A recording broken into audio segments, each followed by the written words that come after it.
আসলে ওনার সম্পর্কে কি বলবো, উনি এমনই একজন মানুষ যাকে দেখে প্রতিনিয়ত আমরা ইন্সপায়ার হই।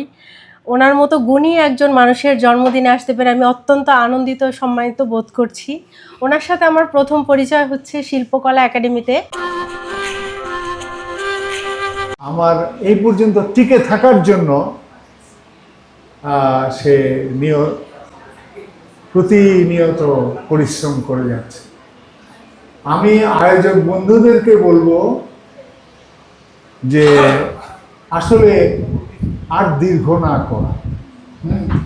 অনেকে মুখ বুজে বুজে ছিলেন, এখন দেখলাম তাদের মুখ হা হয়ে গেছে, অর্থাৎ তারা আসলে ক্লান্ত। অতএব আমার মনে হয় একটু যত সম্ভব কমানো দরকার এই চাপ। ধন্যবাদ সবাইকে। শেষের দিকে আর আমার বিশেষ কোনো কথা থাকবে না। শাহজাহান মৃধা বেনু, যিনি একজন বীর মুক্তিযোদ্ধা, রণাঙ্গনে যিনি অস্ত্র হাতে তুলে নিয়ে বাংলাদেশকে স্বাধীন করেছেন। আজ তার ৭৭তম জন্মদিন। শাহজাহান মৃধা বেনুর জন্মদিনে অনেকেই এসেছেন, কবি, সাহিত্যিক, শিল্পী, সংগঠক এবং খেলাঘরের কর্মীরা। এছাড়া তার দীর্ঘদিনের রাজনৈতিক যারা সহযোদ্ধা তারাও এসেছেন। আর এসেছেন অনেক সুন্দরীরা, অনেক তরুণরা, এরাও এসেছেন। অর্থাৎ শাহজাহান মৃধা বেনুর ভক্ত যারা সকলেই এসেছেন।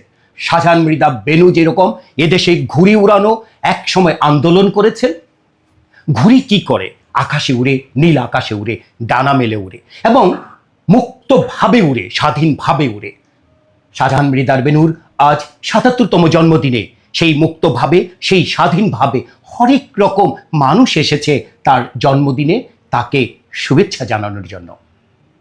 এরকম একজন এসেছেন যিনি তরুণ লেখিকা, যিনি কথা শিল্পী, কথা বুনেন শিল্পের মধ্য দিয়ে।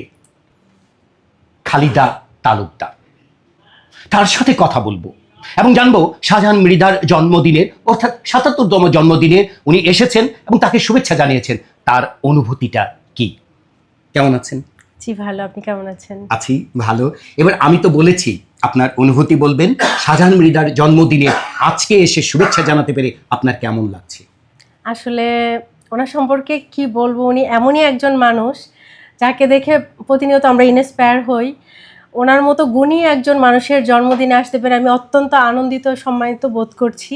ওনার সাথে আমার প্রথম পরিচয় হচ্ছে শিল্পকলা একাডেমিতে। একটা প্রোগ্রামে আমি অ্যাঙ্করিং করছিলাম, উনি ওখানে সভাপতি হিসাবে উপস্থিত ছিলেন। উনি হচ্ছে যখন আমার প্রোগ্রাম শেষ হয়ে গিয়েছে উনি আমাকে ডেকেছিলেন, ডেকে বলেছিলেন তোমার অ্যাঙ্করিং আমার ভীষণ ভালো লেগেছে, কী নাম তোমার? তারপর থেকেই তার সাথে আমার পরিচয় এবং গতকালও তার সাথে আমার কথা হয়েছে। আমি গতকালও তাকে শুভেচ্ছা জানিয়েছি এবং আজকে সরাসরি এসে তাকে শুভেচ্ছা জানাতে পেরে ভীষণ গর্ববোধ করছি। ওনার জন্য অনেক অনেক শুভকামনা থাকবে। এই বয়সে এসে উনি ওনার মধ্যে যে তারুণ্য আমরা লক্ষ্য করতে পারি সেটা আমাদের জন্য অনেক বেশি অনুপ্রেরণাদায়ক বা অনুপ্রেরণামূলক।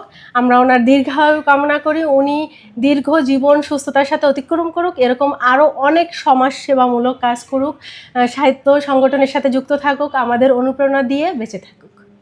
আপনি তো একজন তরুণ লেখিকা এবং কথাশিল্পী। কথাশিল্পের বুননে আপনি চলছেন বাংলা সাহিত্যের পথে। আপনার এ পর্যন্ত কটি গ্রন্থ প্রকাশিত হয়েছে? জি, আমার এ পর্যন্ত 4টি গ্রন্থ প্রকাশিত হয়েছে, এর মধ্যে 3টি হচ্ছে উপন্যাস, 1টি গল্প গ্রন্থ। গ্রন্থগুলোর নামগুলো জানতে পারি? হ্যাঁ, প্রথমটা হচ্ছে গোধূলির আলো, দ্বিতীয়টা চুরিতেই প্রেম চুরি, তৃতীয়টা হচ্ছে প্রেমে পড়া বারণ, চতুর্থটা গল্প গ্রন্থ, ওটা হচ্ছে নাইট কোচ। আর আগামীতে ইনশাল্লাহ আসবে। চমৎকার, প্রেমে পড়া বারণ। আমার এই মুহূর্তে মনে পড়ছে ত্রিদীপ দস্তিদারের কাব্যগ্রন্থের কথা।